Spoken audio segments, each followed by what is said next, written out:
Run when the rhythm's right. Go into the night. Throw until you're out of sight and you're out of my mind. Run when the rhythm's right. Go into the night. Floating as the river flows, easy as it goes to the ocean. So walk on by, I've got no reason to love you, but I do, I do, I do.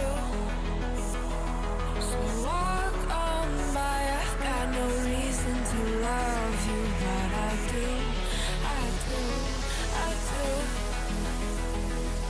Show me colors of the sky, but all I see is gray. You lost me when you lied. Promise me, but you never tried. Secrets in your eye, you go and run, I'll hide. Show me colors of the sky, but all I see is gray. You lost me when you lied. I don't ever wanna be crowned, just another prize. It breaks my heart, heart, breaks my heart, heart, heart, heart, breaks my heart, heart, heart, heart, breaks my heart, heart, heart, breaks my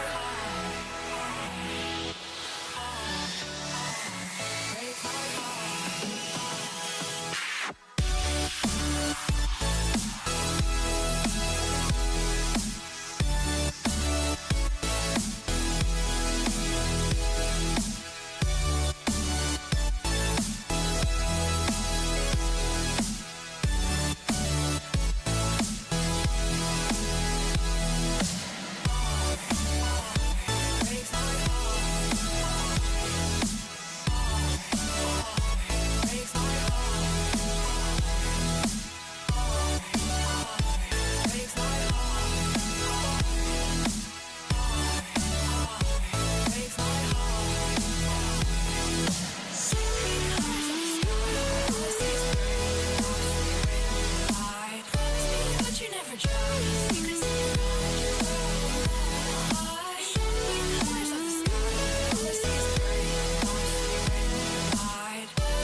Lost in the midnight blue, shadows of the moon.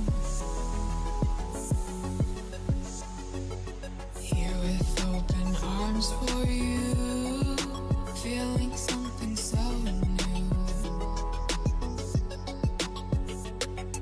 Said with me you'd reach the sun, oh but we were so young.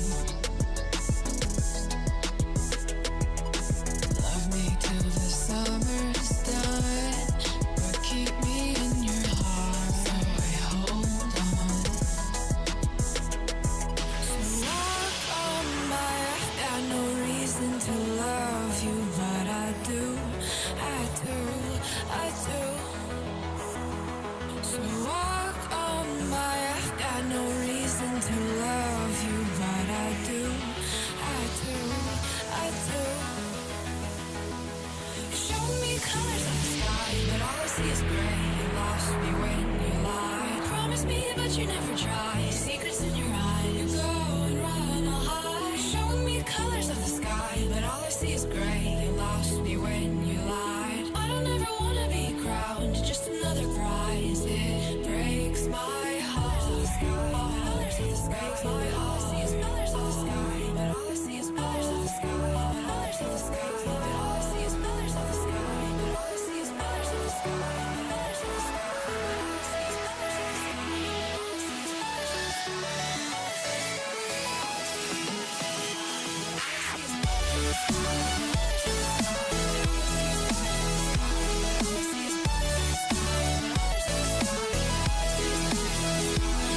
is colors of the sky. All I see is colors of the sky.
Shook me to the ground now, and somehow I feel like you don't know me. Shook me to the ground now, I don't even know how. Brought me to a life that you never showed me. Coming from a locked up ghost of yourself, but you're coming from the light. There's more to you than you ever thought there was. Yeah, you're coming from the light.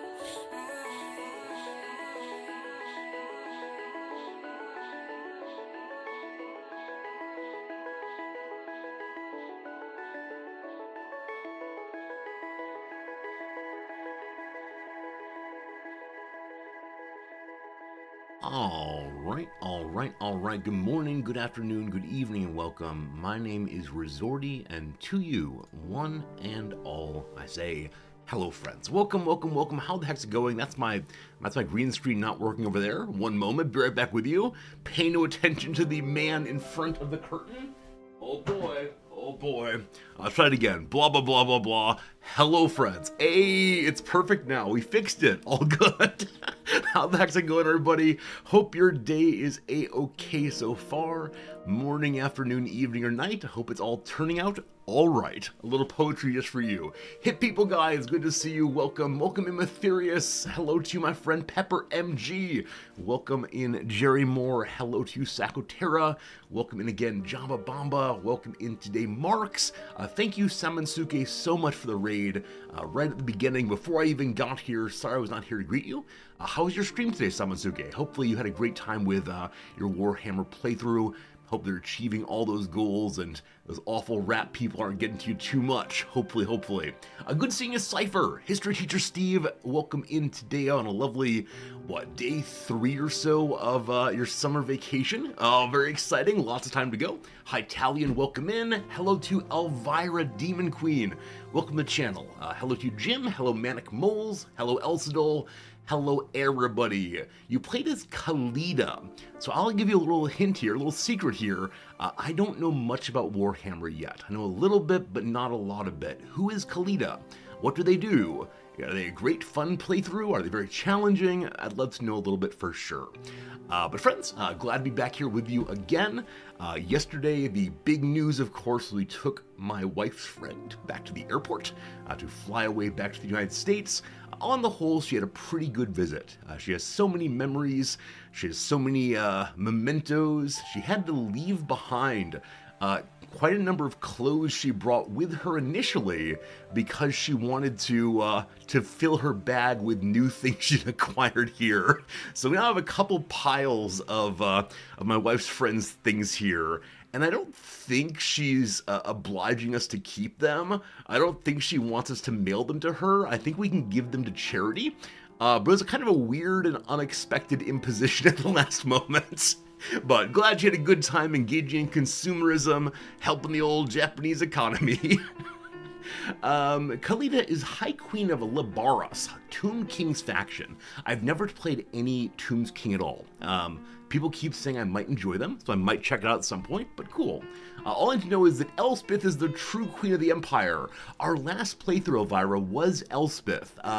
We ended up being defeated by vampires of Sylvania, but it was a really fun playthrough, even though I'm pretty bad at using wizard characters. But yeah, such good playthroughs through and through. At the airports, I'm always amazed at how amazing the Tokyo airports are. There are 2 of them. One of them is about 45 minutes away, and then one's a couple hours, or hour and a half away or so. And man, they're so nice. I'm someone who grew up in Chicago, so I'm used to the 2 Chicago airports, which are just so packed in. It never feels like there's room for anything. You get tons of people there, and so it's just jammed on in.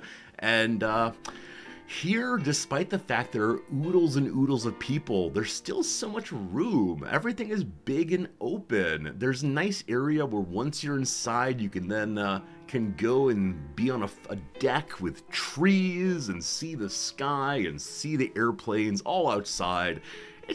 I don't want to say this too loudly lest Noms hears me, but I enjoyed going to the airport yesterday.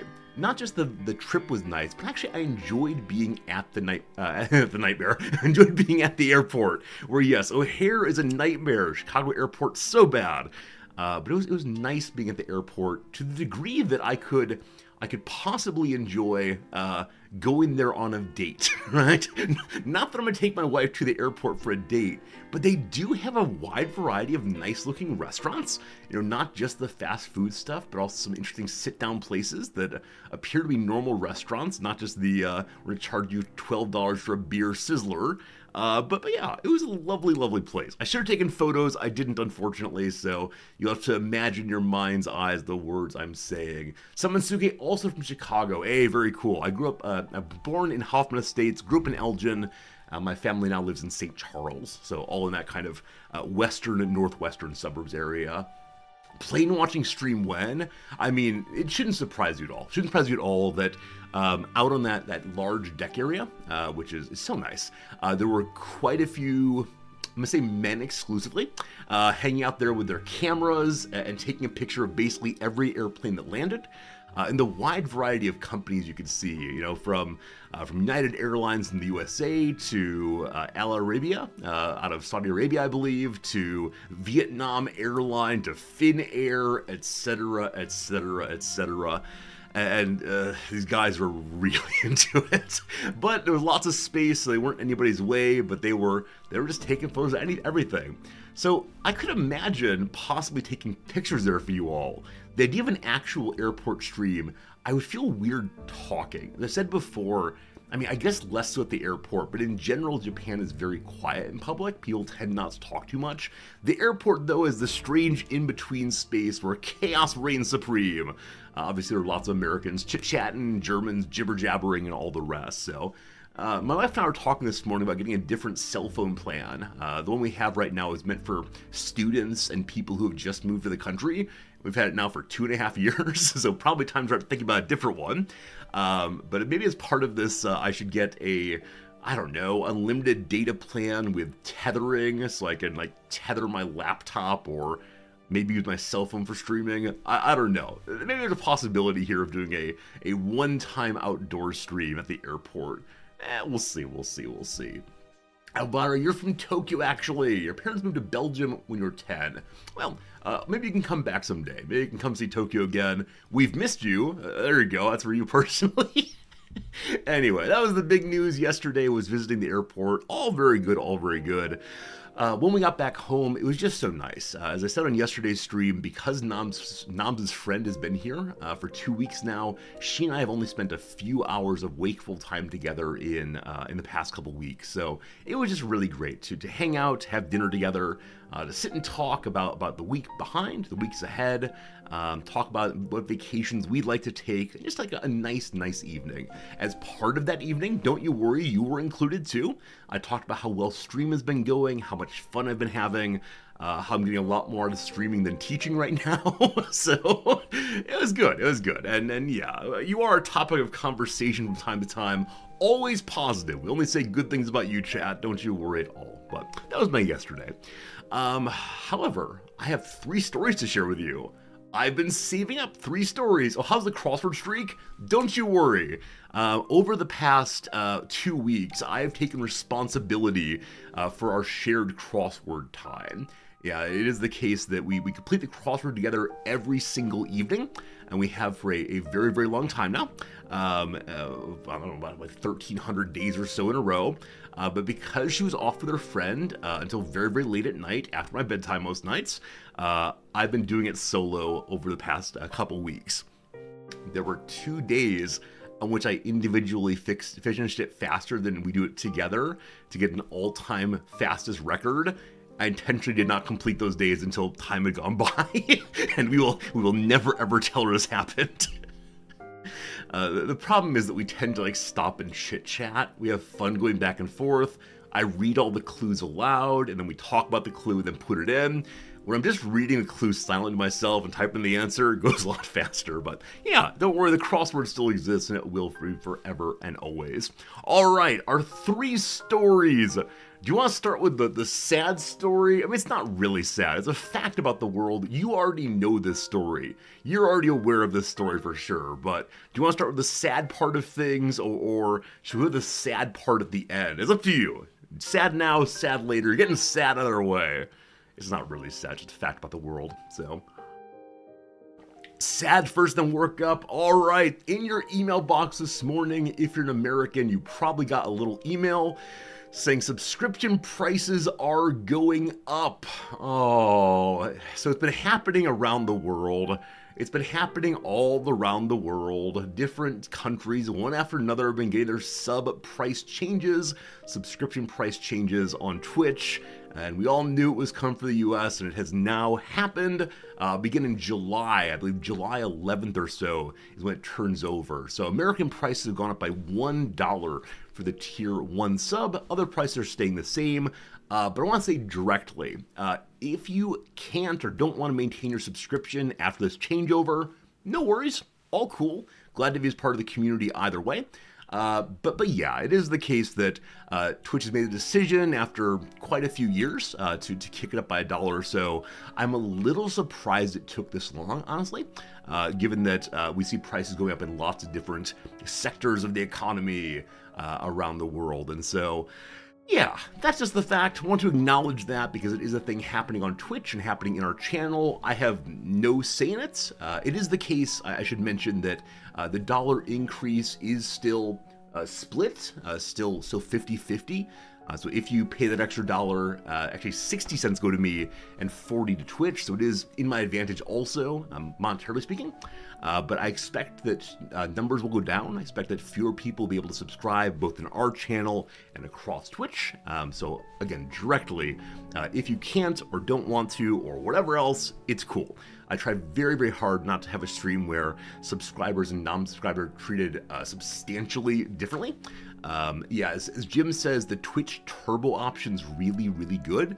If you're someone who watches multiple channels and doesn't want to deal with ads on any of them, if you get Twitch Turbo for a flat rate, is it $14.99 American now? $12.99? I can't remember exactly how much it is, but the price of a few subscriptions, you then get no ads anywhere on the site. It's a really good idea. But yeah, like I said, I want the channel to be 100% inclusive, except for the crosswords. I apologize. I know the crosswords are the only good part of the stream, but I do have to keep those how they're functioning right now.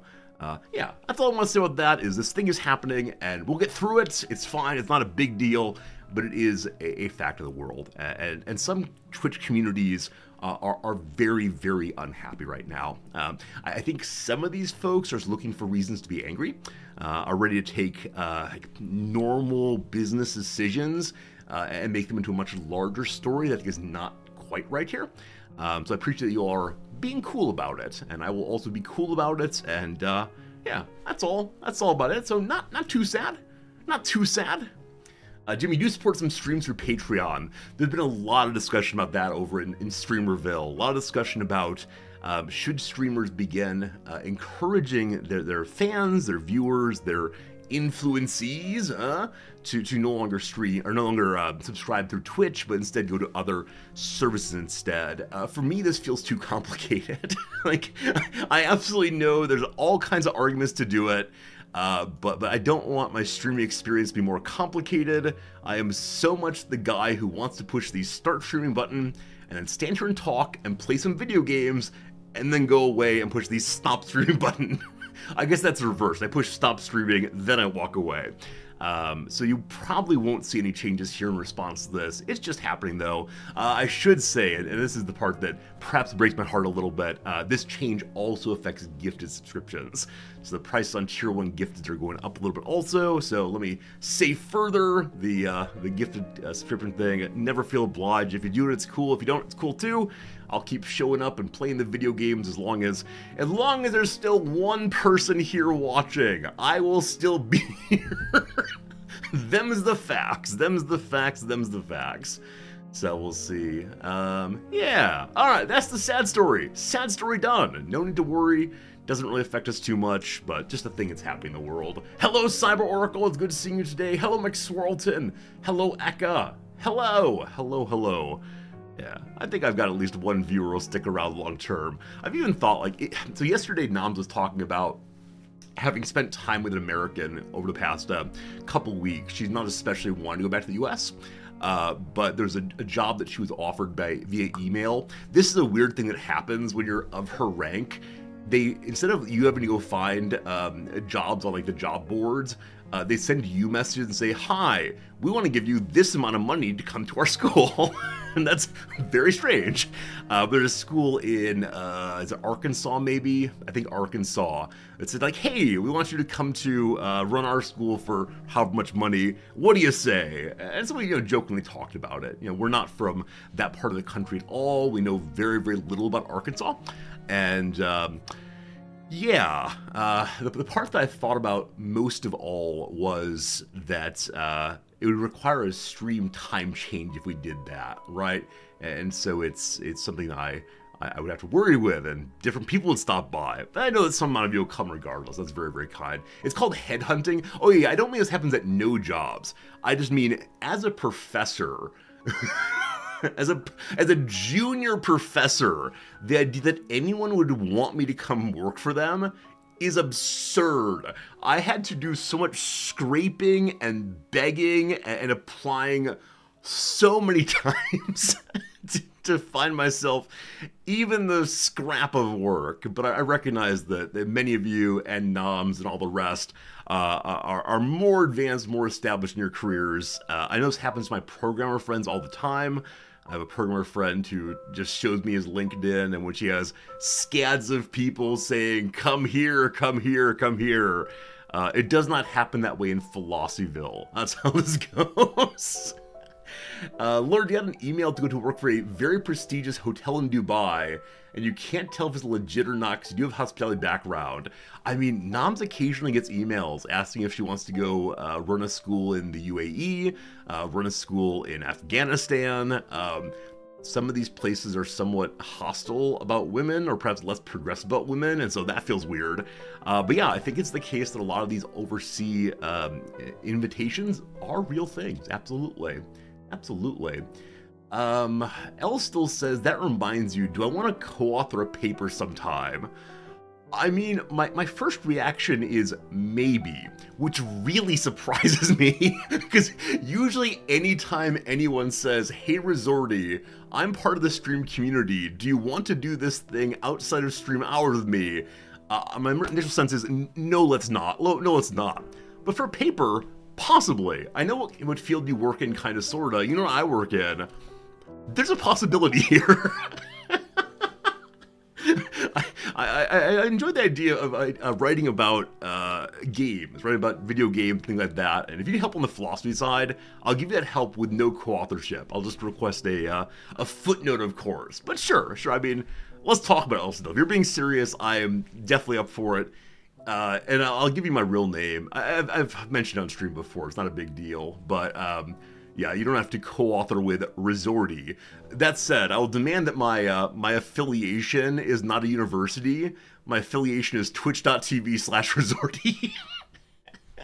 I think that'll go. I think that's how it's going to go.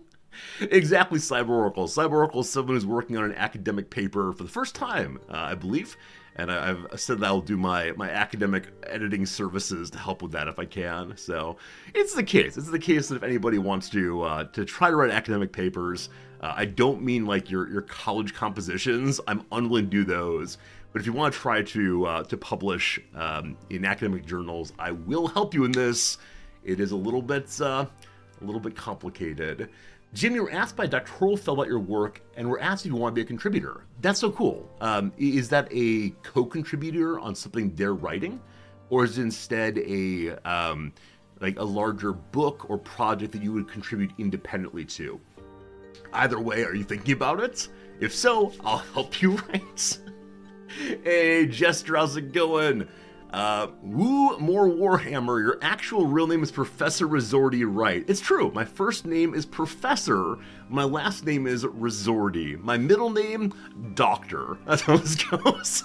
Jester, thanks for the resub. I appreciate it for sure. Is the philosophy of artificial intelligence in my teaching, and do I see it as a growing sector? Yes and yes. The kind of classes I teach right now don't have a ton to do with AI, except as how it relates to workforce.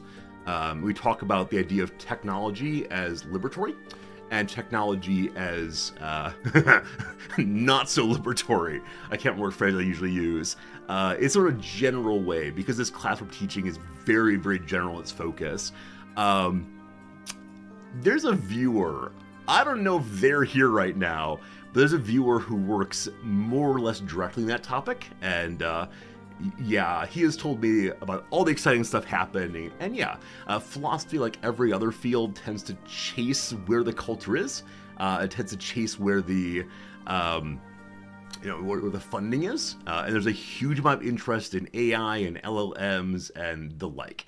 And I think that's cool. That's important. That's not my specialty. So I myself work on political philosophy. I can raise like silly jokes about.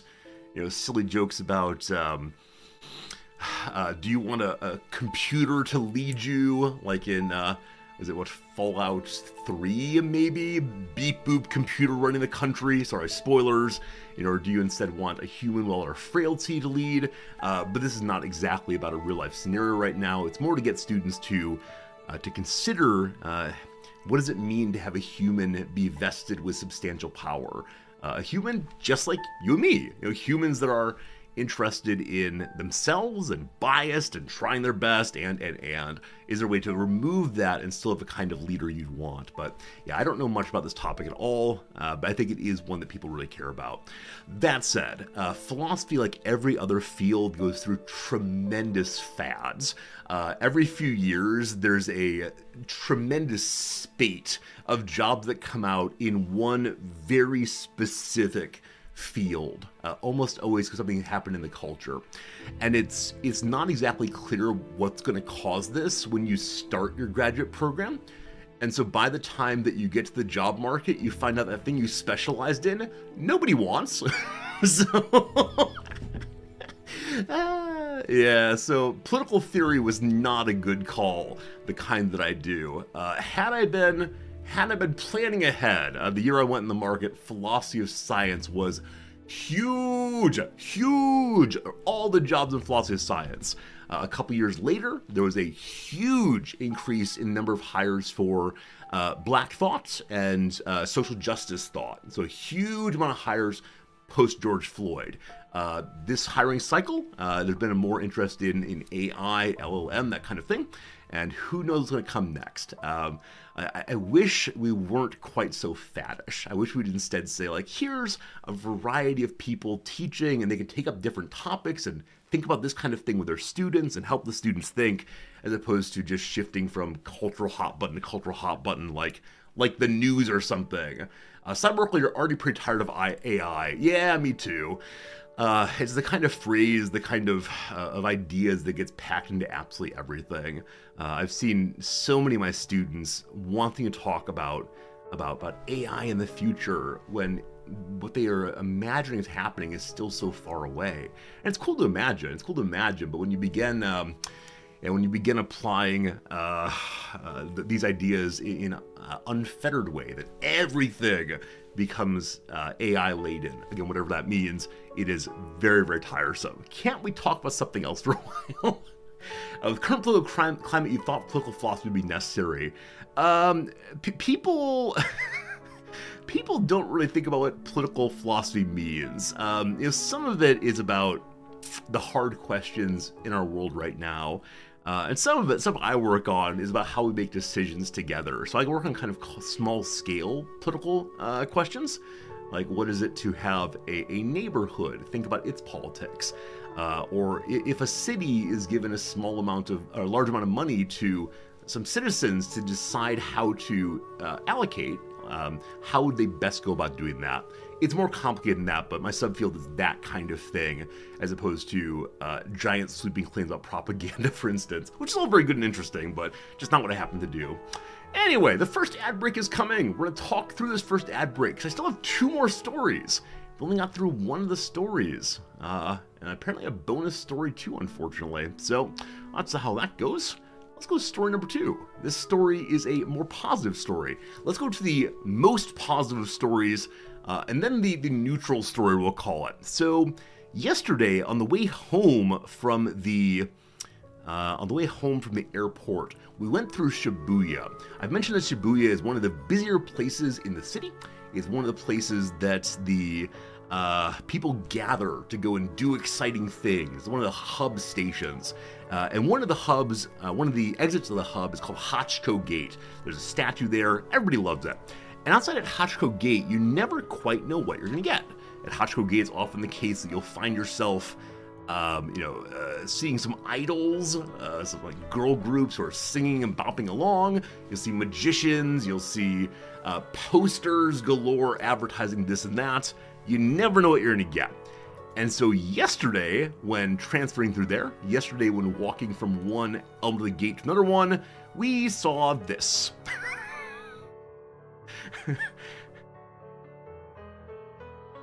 That is a very tall hat indeed. Don't you worry, we asked before we took a picture. But yeah, this person was just there to entertain and delight. And I don't know if I can fully explain what's going on with the hat. Actually, I've not looked too closely. I don't want to be too creepy. Let's go ahead and zoom in and see what's going on with his magnificent pile of hat. So at the very top, I don't know. It looks vaguely like a pumpkin, but they're painted wedges of some sort, like painted potato chips? I don't know. And it looks like strings and there's a lot going on. I don't even know. My favorite part is when Noms approached the fellow to ask, may we take your photo? He shifted quickly, pulling something out of the little plate in the hand. And we thought, oh no, they're gonna ask for money, right? Money if you take a picture.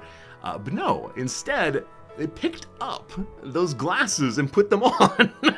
So they can't see through the glasses, I'm guessing. They only go on those cool colored glasses for the photo itself. But yeah, like I said, this kind of thing is almost always out there. After the photo was taken, they requested that Noms add them on Twitter. Noms does not have a Twitter account, but turns out part of an artist collective, part of an artist group that just does interesting things like this, where they show up to entertain and to delight people, and you can invite them to your facility also. I don't think it costs money. I don't believe it costs money. Instead, it's done via grants, I believe, but there you go. That is a fun thing we saw today, and I suspect if I went to Shibuya every single day, I would find something else like that. Something else, a person just hanging out and doing some weird and kind of cool stuff, which always reminds me of just how far I've come from small town USA. If there were someone doing this kind of thing in small town USA, it would be, I don't know, pure scandal.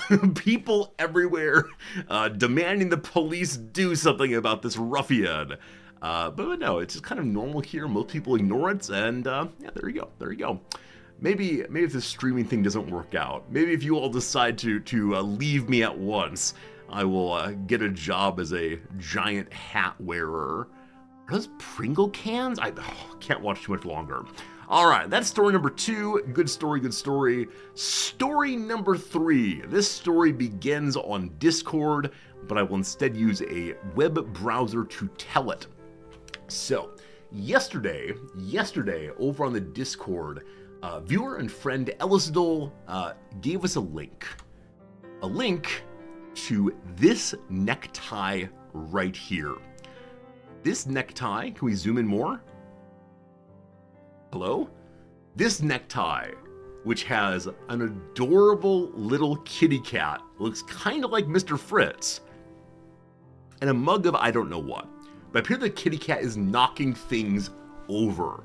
The kitty cat is knocking over cups. What a naughty kitty cat. And so I saw this tie and immediately said, oh, I must have this tie. And so I bought it. That's story number 1. That's part number 1. But then after putting this in my cart, I said, I wonder what other kind of neckties I could get here. And so I scrolled on down, and I saw this one here. Pet cat dog photo personalize. And I said, oh, I think this is a service where if you want, they will make a tie for you out of whatever kind of photos you want. So it is possible if you want to make it anything else you want to. I might do that, we'll see. The bigger element though is, I said, making ties. That's kind of cool. I know that big companies make ties. I know that there's Amazon.com where I get most of my kind of boring ties. Who else makes things? And then I was reminded of a little website called Etsy.com.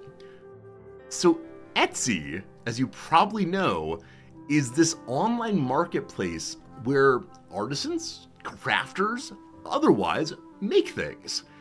And I tended to think of it as being kind of, I don't know, like wood crafting, knitting and so on. But I wondered, if you look for necktie, what do you find? Oh my goodness. There are so many people making such amazing neckties. And I spent, I don't know, an hour looking through these, repeatedly saying, I want that one, and that one, and that one. And so many of these are made by real people who have names like, Necktie Guy, and, there's ones with bees on them, a tie with bees. Right, a lot of 27 vintage neckties. Some of these profoundly ugly. Some of them really cool. Over here, koi fish. Over here, dinosaurs. Over here, a sparkling ribbon design. Probably not for me, but it just keeps going. Just keeps going. There are bugs, a lot of 73 ties, right? This is excessive. I spent way too long. I ended up not buying any ties from Etsy, but I did buy a second tie over on the other site. But I do worry. There have been times when some of you have said like, hey, Resorty, get a tie with X on it. And I've always said, oh, Amazon doesn't have that. I don't think there's any tie stores in Japan I could find that at. Sorry, can't get it. But now that I know of the existence, like, look, geese, baby ducks, now that I know about these things, anytime you ask for anything, I suspect I can go get these. Green colored ties. Like here, Linen Man Store. Hello, Linen Man Store. So these are just Linen Man Store's green ties. But yeah, there's blush colored. Oh, is that gonna change over? Where's the other colors? One second, need more colors. Yeah, look at all these fabric colors. Down here we can see the variety. I could have a tie in any of these colors. There are 66 of them.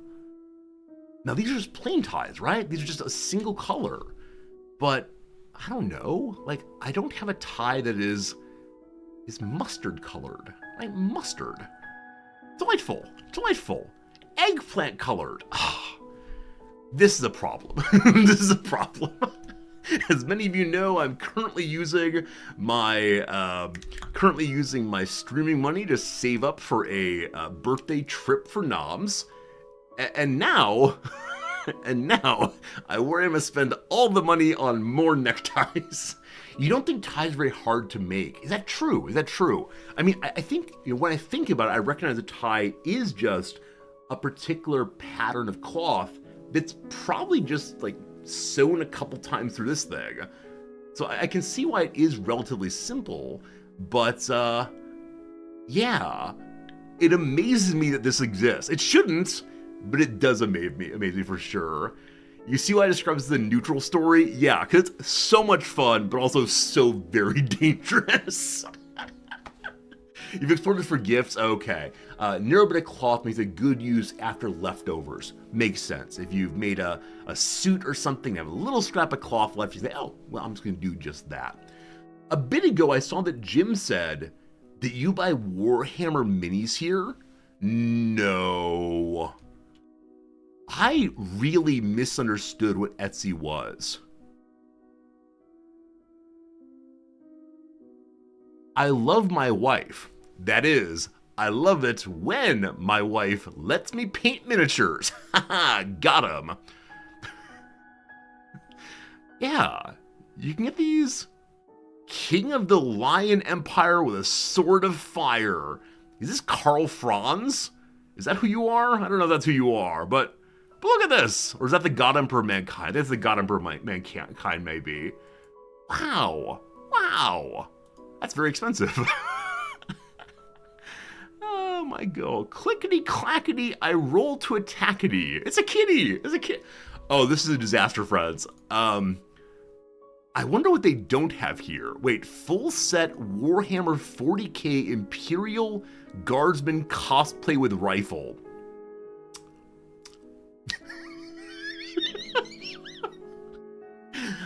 I've never been one for cosplay. I've never been one for dressing up on stream. But maybe. Cool. Oh, that's crazy. That's absolutely crazy. It's amazing this set of armor isn't much more expensive than the Emperor Mini. Oh, I believe it's 10 times more. I believe the Emperor Mini was 5,800, and this is 58,000. Let's see. Yeah, 5,400 versus 58,000. It's 10 times more, but there you go. Okay, we can't do this all day, of course, but I'd like to encourage the use of Etsy.com. This stream, now sponsored by Etsy.com. Did Etsy begin as something and then become this? Welcome to Wikipediaing about Etsy. Because I really thought of it as being... this is me being stereotypical. I apologize. Feel free to insert your negative judgments here. I took it as being coded towards women especially. I took it as being like crafts in a very traditional sense. Now, maybe I was totally wrong about that all the way through. I'm glad to know that I was wrong, but I wonder how it started. That's how you sell things, how you buy things. Operations. History, here we go. Site launched in 2005.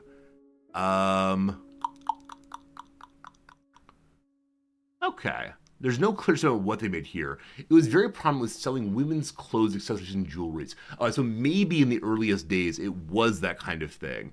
And then it became quite different later. In February 2008, trouble at eBay, including a strike by dissatisfied sellers, brought speculation that Etsy could be an increasing competitor. Aim for women, look at all the custom leather barbecue stuff. Oh, no. It's not in any measure I'm saying it is that. I'm saying I had this apprehension, belief, conception early in its start. I'm not saying in any way that was ever true or that it is true now. It's just, I thought that.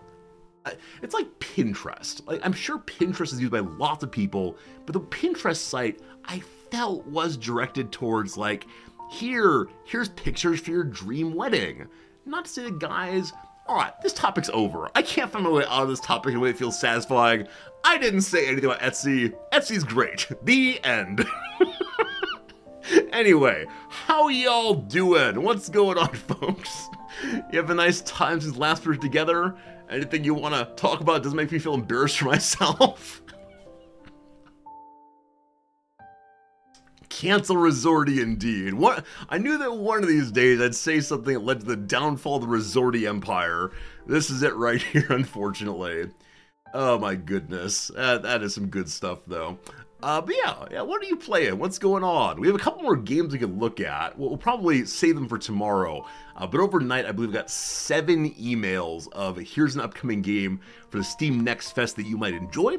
I also got a dev reaching out saying, Jan Resorty, are you interested in being paid money to play a strategy game? The answer to that is yes, definitely.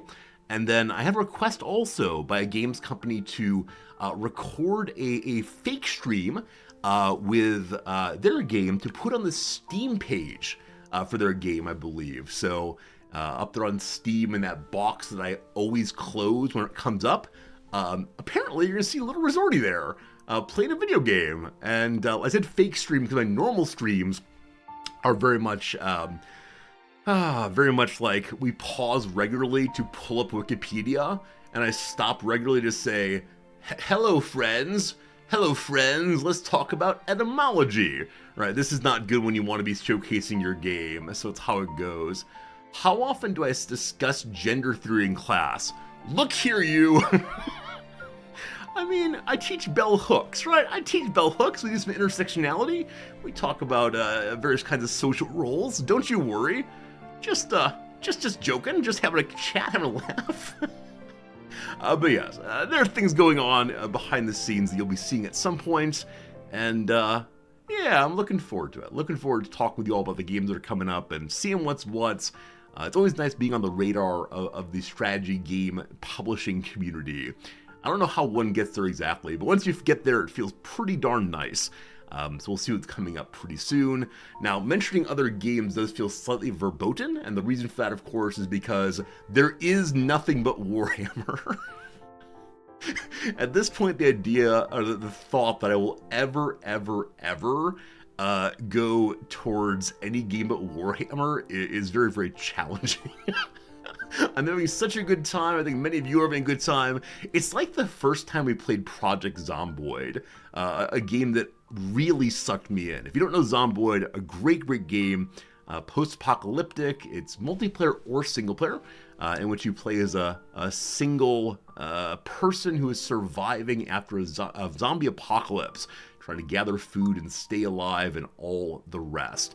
And so, yeah, when I first played that game, I think I streamed for like 7 hours, which is a couple hours more than usual. And then we played it for 2 weeks straight. And at the end of that second week, I said, well, it's time for a third week. I think I managed to hold myself off from that, but there are some games I just want to keep playing. And Total War does feel like that kind of game. In the far future stream, there's only war. Total War. Total War. Total War never changes. It's something like that, unfortunately. Don't worry, we will go to other games. Don't you worry. But we're experiencing content we've not experienced previously. We are experiencing the crises. The first crisis, the Skaven crisis, in which the rat men go out of control and attack us and cause such troubles. And we'll see how that goes today. Today might be the day we lose all we've made so far.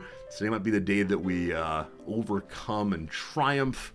Today is just a day. Okay, I think that's enough of that. I think it's enough blah, blah, blah. So thank you for being here and opening blah, blah, blah. Always a good time. Let's get ourselves over to Yon Video Game, because today is the day I didn't load the game. One moment. One moment, if you please. Today's the day I gotta go teach, unfortunately. Yeah, teaching. Teaching days be very awkward for a variety of reasons. Notably, I didn't mention this story. Notably, for the first time in my entire career of teaching, all the way back to grad school, I did something I've never done before, which is hold the students over the time period. Oh my goodness. So the class ends at, 5:20. I thought it ended at 5:30. At 5:21, the students began packing up their things because the class was over. I am so glad I didn't say, whoa, you don't pack up your things till I'm done, right? I don't do that kind of thing, thank God. But it was only a couple minutes after my very best student, the one who's so fully engaged, started packing their things. I said, I looked at the clock and said, oh, sorry. Today I need to be with a real apology saying that I screwed up, I stole their time from them and so on. I won't do it again. It's just because in the summer the class sessions are long and weird. During the school year, like the fall and spring semesters, we only teach for an hour. It's very easy to say I start at 3, I end at 4. Here we teach for an hour and 50 minutes, and that's math, and that's hard to do. How is teaching going since the incident? Steve, today is the first day back since the incident. And so, haven't entirely decided how to deal with that one. Thinking of letting the class talk about how they feel after the incidents, knowing that the person that caused the problem is in the room.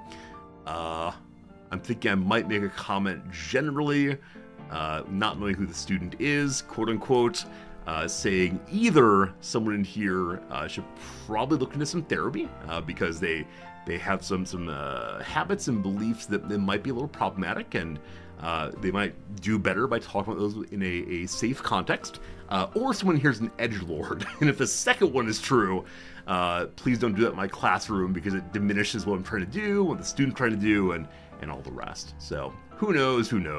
Or I might just let it go past and hope the students don't mark me down too much in my final reviews. That's what we really care about here. Not are the students learning, not is it the case they are ready for their lives after college. No, what we care about is, do I get to keep my high review scores when the semester's done?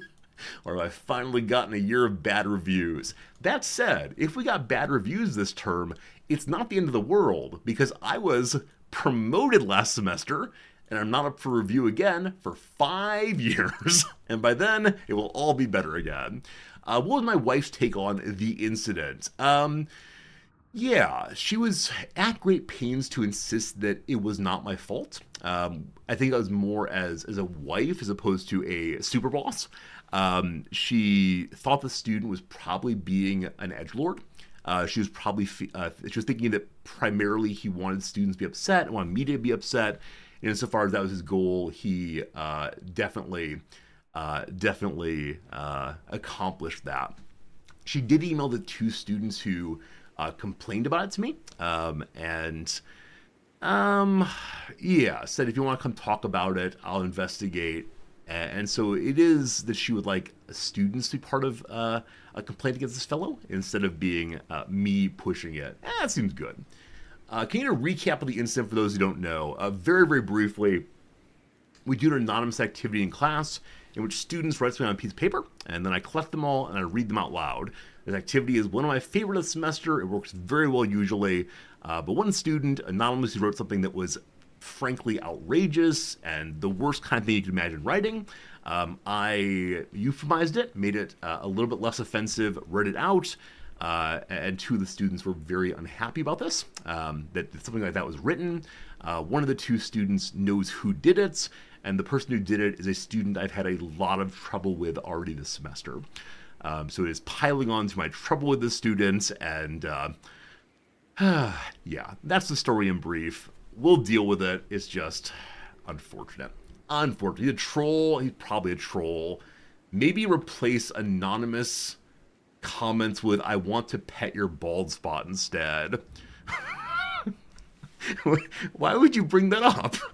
Why do you come to the one place on earth I feel safe and happy and bring up old bald spot? You understand I stand the way I do on stream so no one can see it. I stand this way.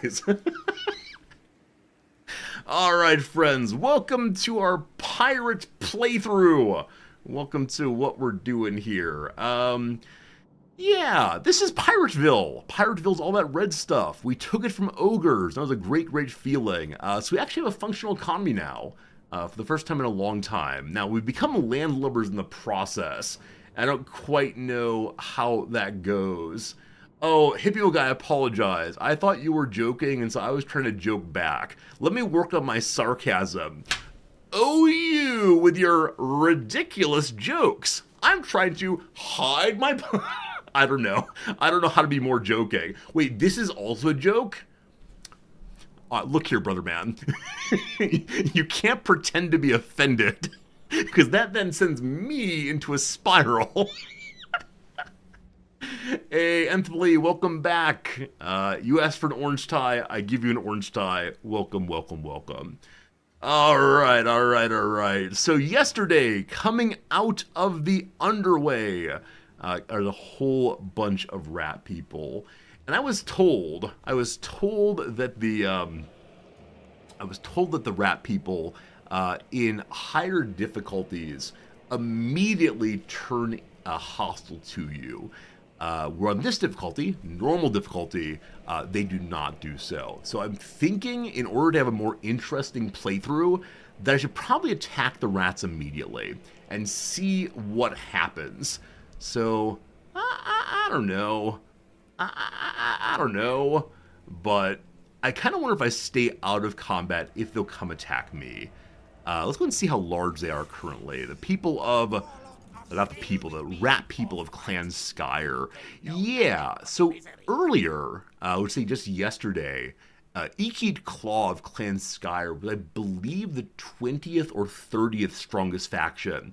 Now he's number 6, and I believe he can continue spawning more and more rats for possibly very, very cheaply. So I think he will be coming in our direction. If he brings all of his armies together, we're just gonna die. But we'll give it a good shot. As I said, hopefully it's the case at least some of Clan Skyer's troops will head north into the elf people and head north into the dwarf people as well. Looks like they are actively at war with the rat people, while I am not actively in war. So I should probably join the war, hopefully after they move some armies around, because again, even these through would cause real problems. Okay, yesterday we raised a third Admiral's area, Old Bones McDonald, and we're working on building up his, well, actually his army stack is full. It's full of pretty low-level characters, unfortunately. One high-level depth guard with a very strong character, and then a bunch of mobs. So he'll probably get rolled pretty quickly. The other two armies here are also both 20 out of 20. I want to pass this turn, I believe, stay inside of our castles for now, and see what the rats do before we do much else. So, the one thing we could do is check out the prices and who's available here. Of higher level things, there's not much. Oh, you know what? Yesterday, I think I ended, yes, Count Noctilus, best fighter, best leader, is currently recruiting 2 new frontliners.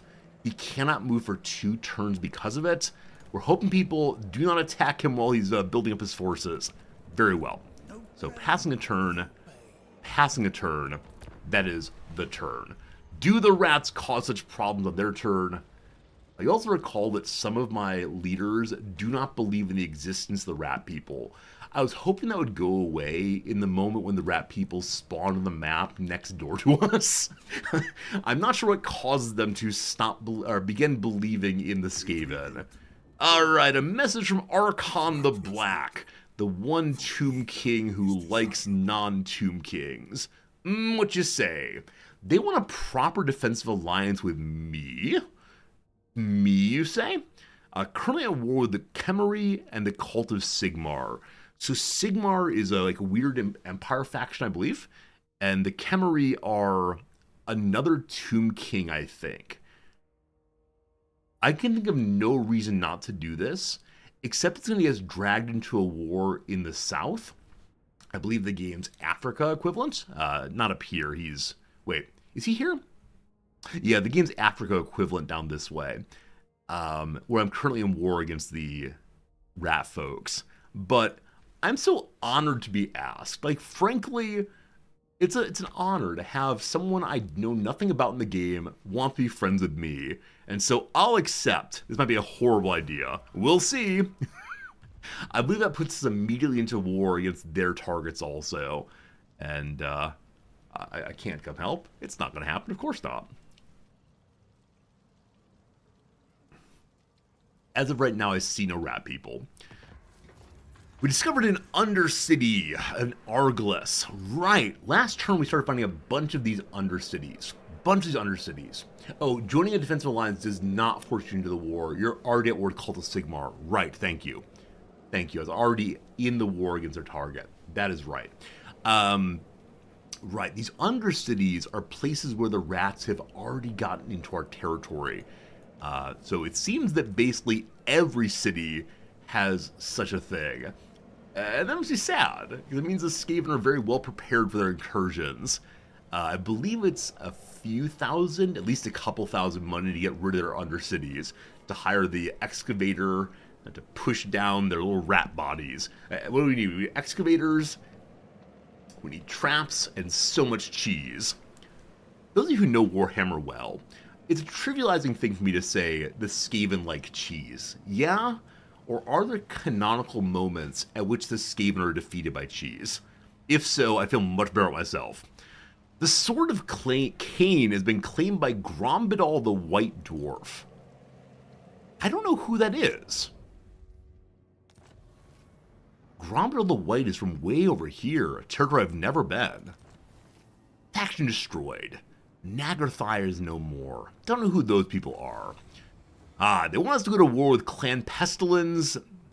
These are the rat people to the southwest, I believe. Check in a moment. And Noctilus's Nook has been overtaken by desire for fancy clothing. My undead just want to look nice as they shamble their way to their death. So do we know about this dwarf person? Such and so the White. We know three dwarf factions, but none of these are that person. Man, the dwarves are doing so well this playthrough. The Skaven don't like cheese, they like warpstone. What is warpstone? I know the Skaven know how to teleport from place to place through these giant green gates, I believe. They also use their green Gatling guns, their green cannon. With the rats, there's a lot of green I've noticed. Is it possible that this so-and-so the White is a Chaos Dwarf? Or... I don't know. I don't know who they are. We'll find them eventually. I like the idea of so-and-so the White, though. Maybe that's a dwarf we should try at some point in the future. Okay. So, I want to get rid of the Undercities. That is goal number 1. I guess I'm going to get rid of the Undercities at the points farthest away from the rat cities, because the rat cities are able to make more corruption next door, I believe. Where the ones that are farther away shouldn't be being hit by rat corruption, I think. So Argalis here, Argalis has an Undercity. It costs 2,000 money to get rid of it. Okay, off it goes. Well, that's the turn. The dwarves have regiments of renown, catapult that fires armor-piercing cheese. History here, Steve. Thank you for affirming my racism against the Skaven. I shouldn't say rat people like cheese. I believe you. Thank you for saying that for sure. Warpstone is solidified pure chaos magic. Is there also solidified pure magic of order? Or is it only the chaos magic? Hey, Will Xbob? Will Xob? Will at least. Thanks for the Prime sub. Glad you're hanging out with us today. Hope things are good for you. Instead of removing the Undercities, we could attempt to use our money to build our economy more. That said, we're plus 2,000 right now. We have a new quest now. Our new quest is to, we have so many quests. The new quest is to go fight Clan Pestilens. And yes, indeed, they are the ones to the southwest of us. I believe of the rat people, they're the weakest right now. But our forces are not really on the side. I could go to war with them and hope that the Jade Dragon helps too. Jade Dragon is currently fighting Clan Pestilens. Alright, I'm going to join this war and then do literally nothing about it. So, good luck, Jade friends. Bring me Clan Pestilens. I just want to accomplish a goal. Wow, their strength is 9. So again, the strength of these two is entirely based on that,